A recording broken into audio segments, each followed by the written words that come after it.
paralisação profissional. Para quem não me conhece, meu nome é Sofia Delgado, eu sou mentora de carreira e eu ajudo mulheres a terem clareza do seu caminho profissional, a serem donas do seu próprio caminho e das suas escolhas. Então, vamos lá. Por que eu decidi falar hoje de paralisação profissional? Vamos começar aqui. Deixa eu pegar aqui as minhas anotações para não esquecer de nada. Vamos lá.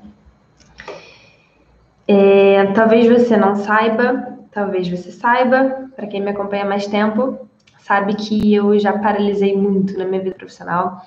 Eu já paralisei 4 vezes de maneira mais drástica, vamos dizer assim, onde eu não tinha clareza de qual era o meu rumo. Eu acabei indo por caminhos que para mim foram caminhos errados, caminhos que não faziam sentido para mim na minha profissão. Eu acabei tendo que recalcular a rota 4 vezes e antes de eu ter clareza do que eu realmente queria, eu paralisava. E por que isso acontece?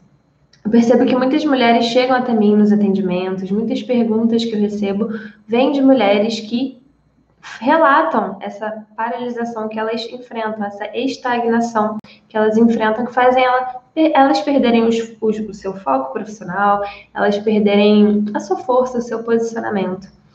E sejam mulheres que estão frustradas em alguma carreira, sejam mulheres que ainda não têm clareza do rumo que querem seguir. Então, se esse é o seu caso, fica aqui que eu vou abordar esse tema hoje. E esse conteúdo se destina para quem?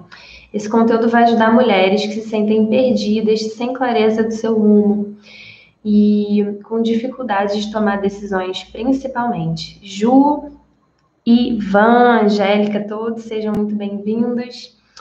E hoje a gente vai falar de paralisação profissional. E por que essas mulheres se sentem perdidas, se sentem sem foco profissional? Elas se sentem sem foco muitas vezes porque elas não aprenderam a tomar as suas decisões, não aprenderam a ter clareza do que elas realmente querem. E aí, o que acontece com essa mulher? Essa mulher tem conhecimento, tem ideias, tem planos, mas na hora de executar, ela trava, ela se sabota, ela se cala, ela cala sua opinião e ela deixa a opinião dos outros falar mais alto. Então, é muito comum o número de casos de mulheres que não fazem o que elas querem por medo do que os outros vão pensar.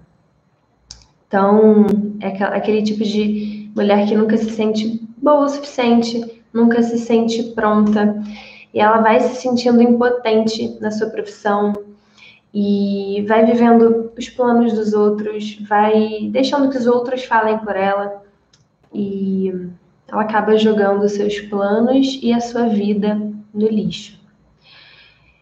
Por medo de quê? Medo de fazer alguma coisa errada, medo profundo de errar, de ser imperfeita, de ser condenada por algo.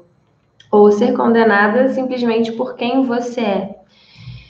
Então, ela se sente aprisionada. Se esse é o seu caso, você está se sentindo limitada, está se sentindo aprisionada e sem liberdade de expressar realmente quem você é, de expressar sua opinião, suas ideias, suas atitudes.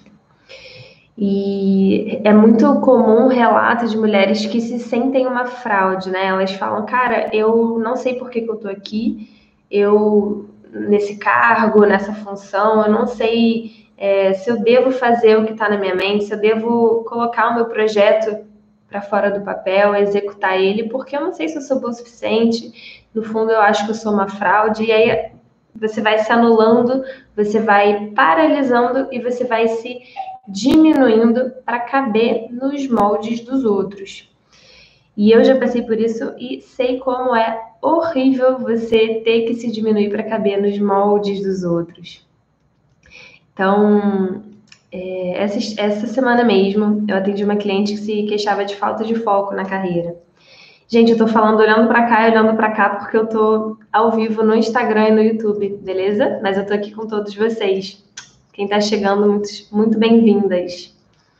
E essa semana mesmo eu atendi uma cliente que se queixava de falta de foco na carreira.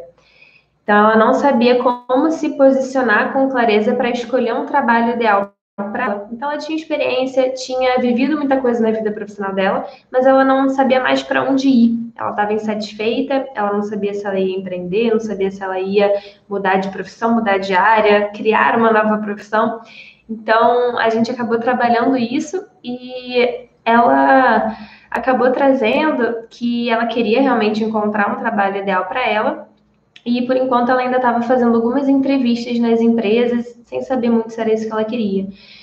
E aí eu perguntei para ela, falei, mas o que está te incomodando nisso tudo?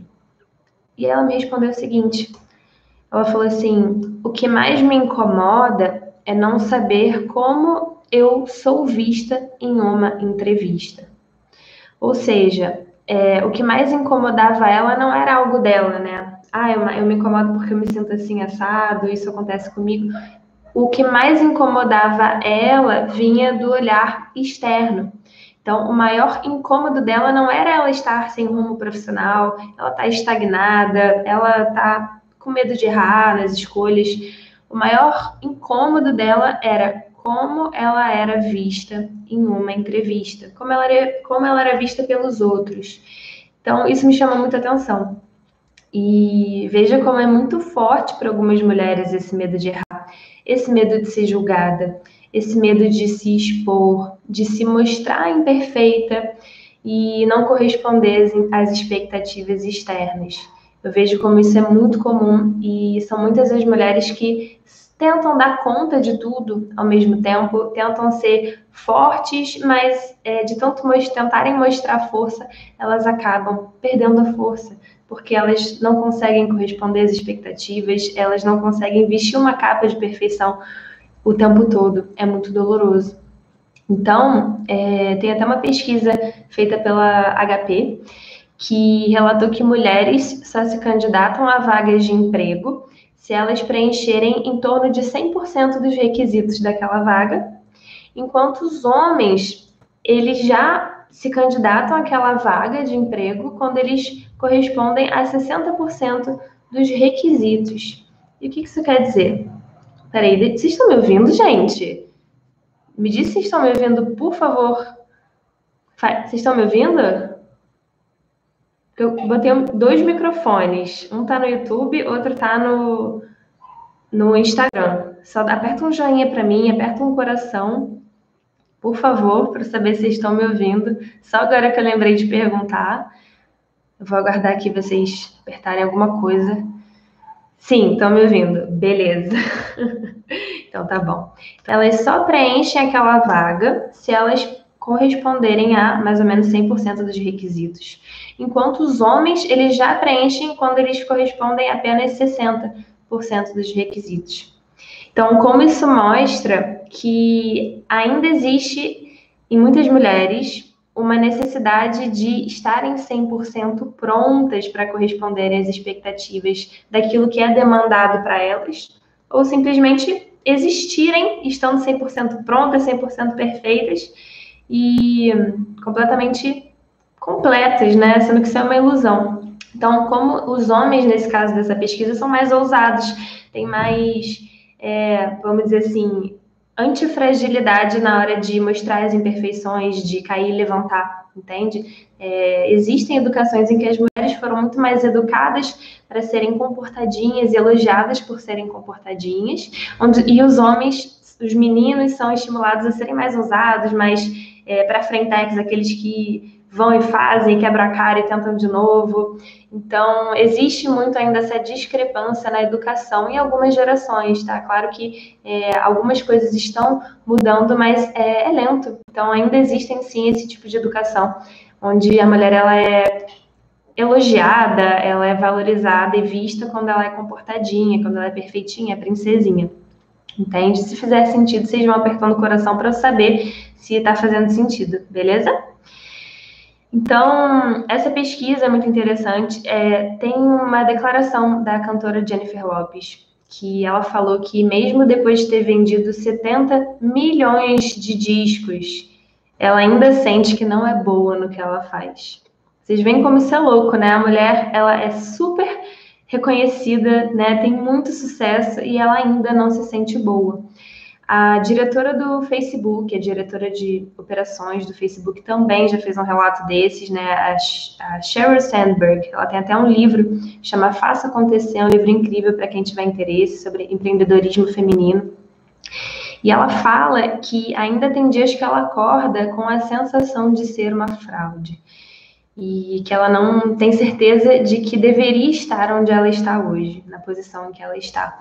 Então, vê como não é só de mulheres comuns, vamos dizer assim, né? Muitas mulheres, mulheres reconhecidas, mulheres que já chegaram em níveis de sucesso absurdos que ainda não se sentem boas o suficiente, se sentem uma fraude. E quantas de nós já também não nos sentimos assim, né? Nos nossos trabalhos, na nossa vida, nas nossas demandas, entende? Então, isso é um relato também de muitas outras atrizes, isso é bem comum, alguns chamam de síndrome da impostora, que é essa sensação de você estar sendo uma impostora, uma fraude, e que você não deveria estar ali onde você está, que você é aquele sentimento de inadequação, de insuficiência.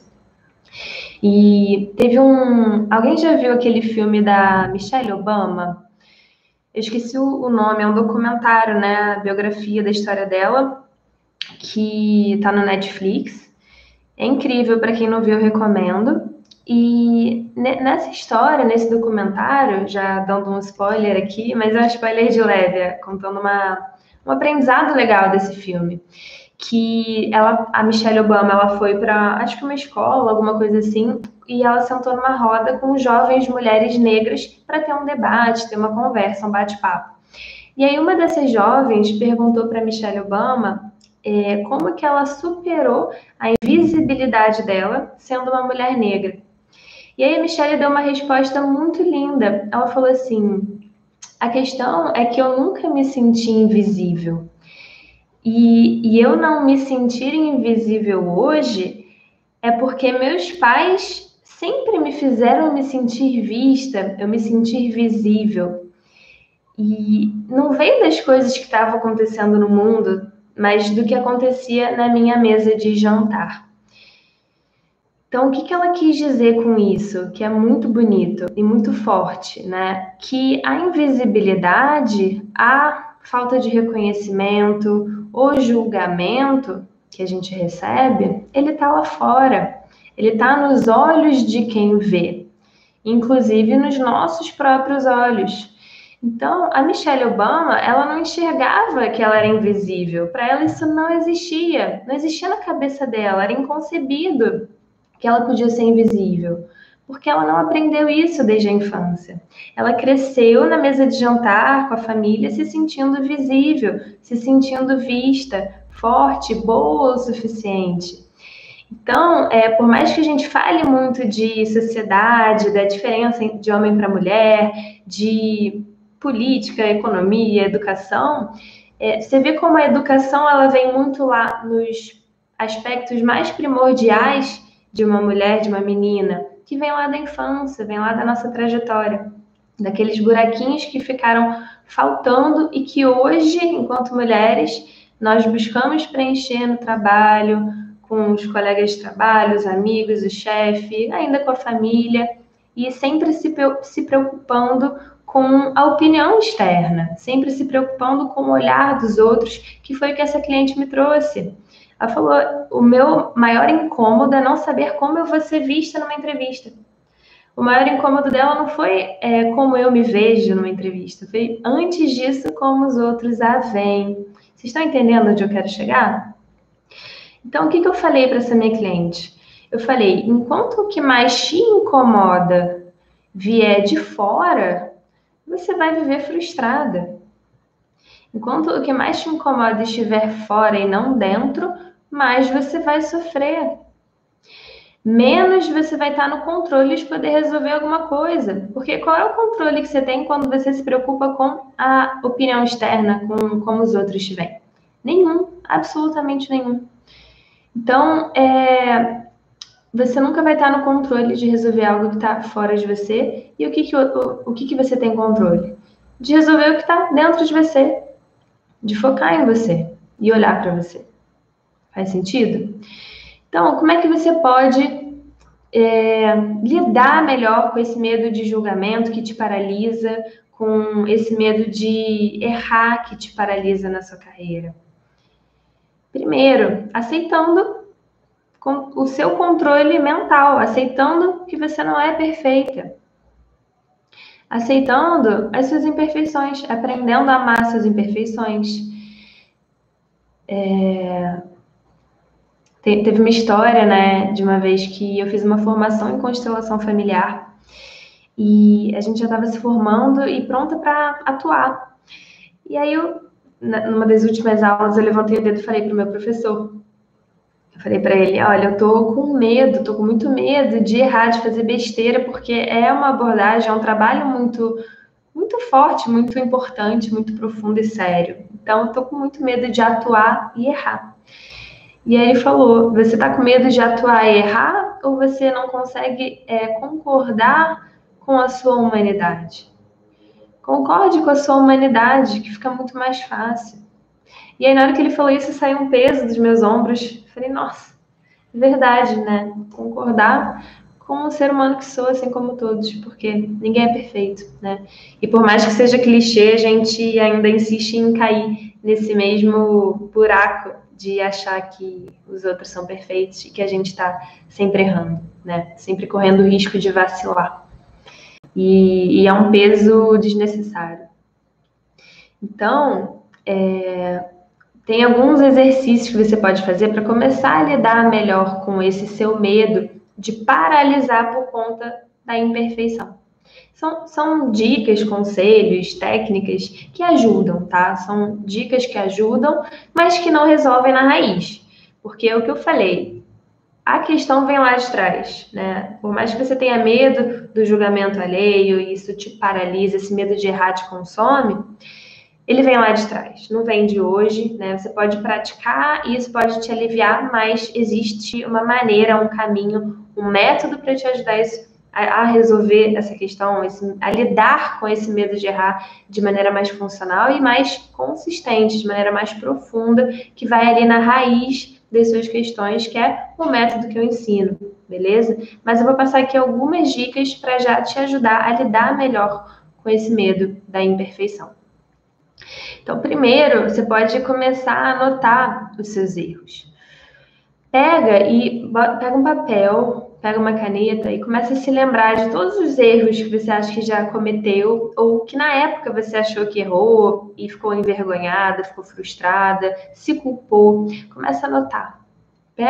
Começa a escrever todos esses erros. Ah, eu já errei por isso, já errei por assado. E vai compilando todas essas informações. Depois você pega hoje na sua vida e fala assim, qual que é o próximo passo que eu estou deixando de dar por conta do medo de errar? E isso me paralisa na vida profissional. E aí você pega e anota. E aí você pega esses erros e você já ri deles. Experimenta celebrar esses erros. Experimenta extrair aprendizados de cada erro passado e extrair aprendizados de erros futuros que você ainda vai ter. Começa a anotar tudo isso no papel. Reconhece um ponto positivo para cada erro, anota, sabe? Comece a ter medo de errar se você é aquela pessoa que não está se aprimorando, né? Eu tenho medo de errar porque eu, de fato, não estou aprendendo, não estou me esforçando para aprender com os meus erros. Aí sim, tudo bem. É plausível você ter medo de errar. Mas se você está buscando melhoria contínua, você vai errar. E você vai aprender rápido com os seus erros.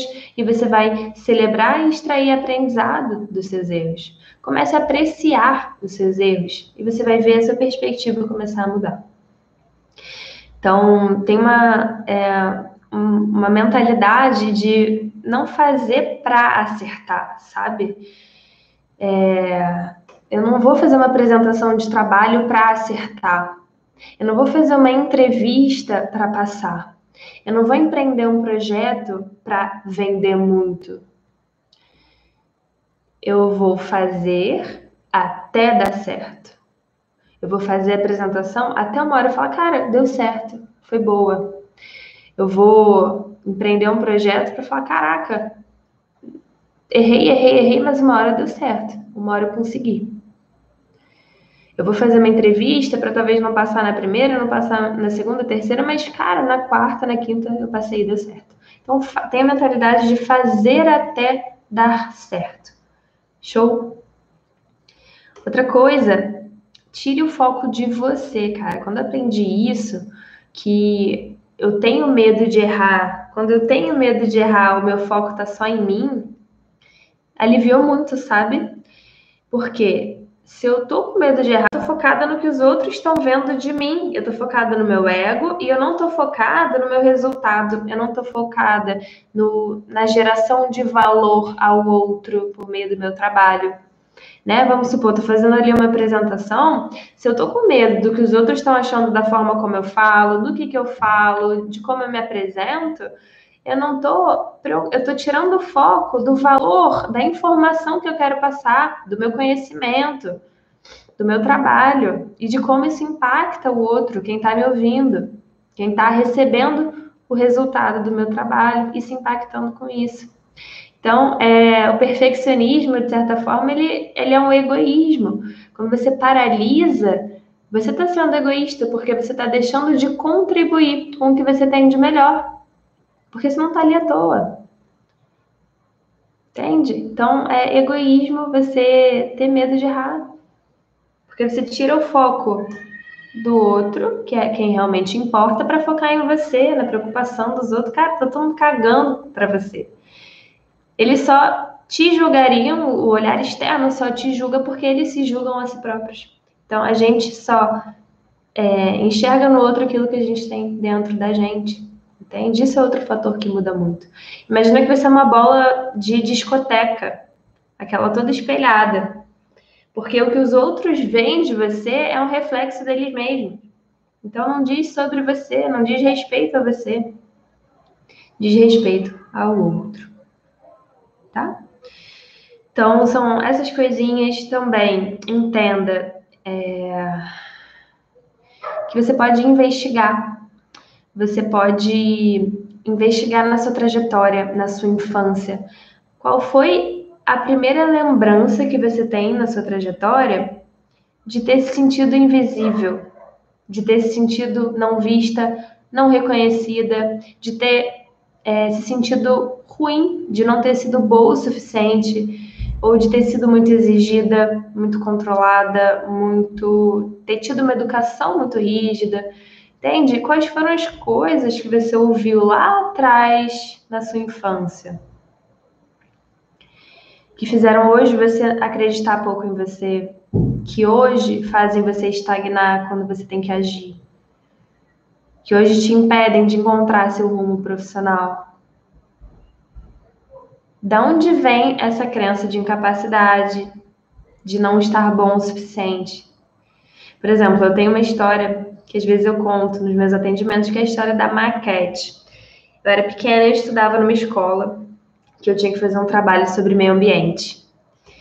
E aí eu montei um cartaz todo bonito, falando sobre a poluição, sobre os pontos negativos de você poluir, de você jogar o lixo, como que deve ser e tudo mais. E tinha que fazer uma maquete também para apresentar. E aí eu fui tentar fazer minha maquete. Tava lá em casa, pequenininha, fazendo minha maquete, toda feinha, coitadinha, porque eu não tenho habilidades manuais. Não, infelizmente não tenho essa paciência, admiro quem tem. E aí minha mãe passou, assim, viu eu fazendo maquete e foi ajudar. Porque ela adora, minha avó também adora. Elas tiveram uma educação também bastante baseada em trabalhos manuais. Minha avó foi costureira, pintora. Minha mãe também é ótima com trabalhos manuais, mas eu não era. E talvez não era por causa dessa história. Então, entenda o que aconteceu. Minha mãe chegou para fazer maquete comigo, ela sentou do meu lado, começou a fazer. E aí, tudo que eu fazia, ela falava assim: podia ficar melhor assim. E ela jogava uma purpurina. Às vezes, ela pegava minha árvore e remodelava tudo do jeito dela. E aí, para uma criança, o que ela vai entender? Cara, nunca tá bom o suficiente. Eu mostro a maquete para minha mãe, olha o que eu tô fazendo, ela me elogia. Ela corrige, ela anula o que eu estou fazendo. Então, nada do que eu faço tem valor. E aí eu cresço e anulo tudo que eu faço. E me sinto uma fraude. E fico paralisada. Então, veja, não é sobre vida profissional. É sobre tudo que você viveu e como você projeta a sua vida profissional, os seus problemas passados na sua vida profissional hoje. Veja como isso é forte. E aí, voltando na história da minha cliente, não é uma questão de encontrar o seu rumo profissional. É uma questão de encontrar a si mesma. É uma questão de se recompor daqueles buraquinhos que ficaram lá atrás, que aconteceram lá atrás. Daqueles machucados. Então, se você hoje sofre de dificuldade de encontrar o seu rumo profissional, dificuldade de posicionamento na sua carreira, dificuldade de expressar o que você quer, de ter clareza do que você quer, de expressar sua voz, sua opinião, de confiar no que você faz, confiar em você, na sua capacidade, tenha certeza que o problema não é profissional. A sua dificuldade de posicionamento é enquanto mulher, enquanto indivíduo, enquanto ser humano e adulto. Faz sentido? Comenta aqui pra mim se faz sentido. E é isso, gente. Se ficou alguma dúvida, escreve aqui pra mim. A gente já tá finalizando essa live de hoje. Qualquer dúvida que você tiver, me escreve, comenta aqui. Se você curtiu o conteúdo dessa live, aperta o coraçãozinho. Se você tem qualquer dúvida, me escreve. E se não tiverem dúvidas, a gente vai encerrando por aqui. O recado final que eu queria deixar é fazer um resumo, né? Então, quais são as causas da sua paralisação profissional, né? Qual é a causa raiz? São aquelas situações que você viveu lá atrás. É muito mais profundo, não está na sua vida profissional, e sim em tudo aquilo que você viveu antes. Beleza? Então, para você lidar melhor com esse medo de paralisar pelo medo de errar, ou para você lidar com a paralisação pelo medo de errar, comece a anotar os seus erros e extrair um aprendizado positivo para cada erro que você já teve ou para cada erro que você pode vir a ter. Tire o foco de você e foque no outro. Quando você foca no outro, você tira o foco do seu ego, do seu umbigo e foca em contribuir. E aí você esquece os olhares externos e você se posiciona.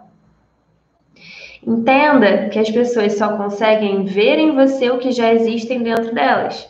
Se elas te julgam, existe julgamento dentro delas. Se você acha que vai ser julgada e tem medo disso, existe ainda julgamento de você com você mesmo. Olhe para isso.